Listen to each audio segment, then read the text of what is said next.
আনন্দ বাংলা, আমরা নিরপেক্ষ নই, মানুষ ও সমাজের পক্ষে। নিবেদন করছে আরপি ক্লাব প্রাইভেট লিমিটেড এবং Leo, a large EV and solar innovation. সহ নিবেদক বারডোয়ান ইউনিটেক টেকনিক্যাল ইনস্টিটিউট, যে দেয় চাকরি ও ভবিষ্যতের গ্যারান্টি।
এটাই তো আমাদের সবার প্রশ্ন।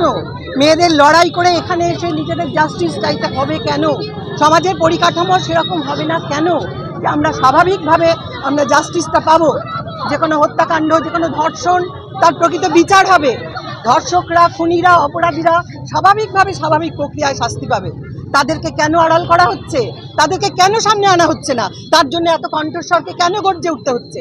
এটা আমাদের স্বাভাবিক চাহিদা, আমরা ডিমান্ড, আমরা এটা ডিজার্ভ করি, আমাদের বিচার চাই। কিন্তু সেই বিচারটা হচ্ছে না, যার জন্যে লক্ষ লক্ষ মেয়েদের আজকে রাস্তায় নামতে হচ্ছে। তাদের সঙ্গে তাদের পরিবার, তাদের যারা সঙ্গে আছেন তাদেরকেও নামতে হচ্ছে। কিন্তু সেটা কেন করতে হবে? কেন স্বাভাবিকভাবে বিচারটা আসবে না? এই প্রশ্নটা আজকে আমাদের সবার। কিন্তু আমরা চাই এই আমাদের লড়াইয়ের মাধ্যমে এই চিৎকার সঠিক জায়গায় পৌঁছে যাক এবং আগামী ভবিষ্যৎ একটু প্রস্তুত হোক যে মেয়েরা জেগেছে আর যা খুশি করে তাদের সঙ্গে যা খুশি করা যাবে না। সেই লড়াইটা মেয়েরা ছিনিয়ে নিতে জানে, সেই জন্য এই লড়াই জারি থাক, আমাদের কণ্ঠ গর্জে উঠুক এবং সঠিক জায়গায় পৌঁছে যাক, যেন আমরা প্রকৃত বিচারটা পাই। আজকের এই আয়োজনটা আমরা হরিসভার যারা প্রাক্তন শিক্ষাকর্মী আছি তাদের থেকে আয়োজন করা হয়েছে, কিন্তু সেখানে বর্তমান শিক্ষিকা এবং বর্তমান ছাত্রীরাও বেশ কিছু অংশ নিয়েছেন এবং আরও অনেক মানুষ যারা আমাদের সাথে আছেন, যারা চান যে সমাজটা সুস্থভাবে বেড়ে উঠুক, তারাও আমাদের সঙ্গে আছেন। গার্লস হাই স্কুলের এক্স স্টুডেন্ট, আমাদের যে এই জাস্টিসটা চাইছি যে আরজি করের এগেনস্টে, আরজি করের যে একটা বিশাল বড় এই ঘটনা ঘটে গেল, রেপ ঘটে গেল, তার এখনও পানিশমেন্ট সেইভাবে আমরা কিছু দেখতে পাচ্ছি না। কেউ অ্যারেস্ট সেইভাবে অ্যাকচুয়াল যে রেপিস্ট তাকে আমরা খুঁজে পাচ্ছি না, সে এখনও অ্যারেস্ট হয়নি। তো আমরা তার খোঁজে আমরা এই জাস্টিস চাইছি। আজকে আমাদের নারীদের নিরাপত্তার জন্য আইন রয়েছে, কনস্টিটিউশন আমাদের বলছে, 21 কনস্টিটিউশন আর্টিকেল বলছে যে every citizen has the right to life with including women and with dignity. কিন্তু কোথায় আমাদের ডিগনিটি, কোথায় আমাদের রাইট? আজকে রাতে আমরা বেরোতে পারছি না, আমাদের রাতে প্রোটেকশন নেই। আমরা এই সব কিছুর জন্য আমাদের স্কুলের তরফ থেকে প্রাক্তনীদের নিয়ে এবং আরও সবাইকে নিয়ে আমরা এই জাস্টিসের জন্য আজকে রাস্তায় নেমেছি, র্যালি করছি। নোটিশ পাঠানো হয়েছে এক্সিকিউটিভের জন্য। নোটিশ কেন পাঠাবে? আজকে আমাদের রাইট আছে, আজকে আমাদের ওপর আজকে একটা কোশ্চেন আসছে, কেন আমরা রাতে বেরোচ্ছি? কেন আমরা বেরোবো না? আমরা অল টাইম বেরোবো, আমরা কাজ করব, আমাদের রাইট আছে, আমাদের আর্টিকেল বলছে আমাদের রাইট আছে, আমাদের কনস্টিটিউশন বলছে আমাদের রাইট আছে। Every citizens have right with all women. কেন আমরা বেরোবো না? তো নোটিশ পাঠানোর তো এখানে কিছুই নেই। নোটিশ পাঠালেই যে সেটা পরে দেখা যাবে কি হয়, আইন আছে তার জন্য, আইন বিচার করবে।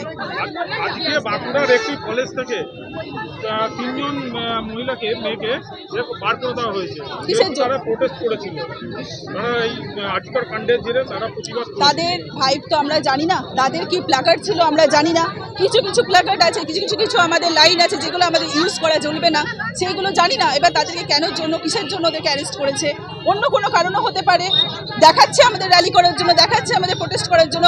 প্রোটেস্ট না করার জন্য কোনো রকম আইন এখনো বেরোয়নি, যে আমাদের সুপ্রিম কোর্ট যেটা বলেছে।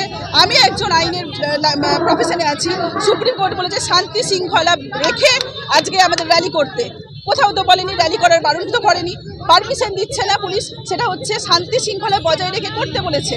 কোথায়? আমাদের তো শান্তি শৃঙ্খলা বজায় রেখেই আমরা করছি, আমাদের প্রোটেস্ট করার অধিকার আছে, আমরা প্রোটেস্ট করব।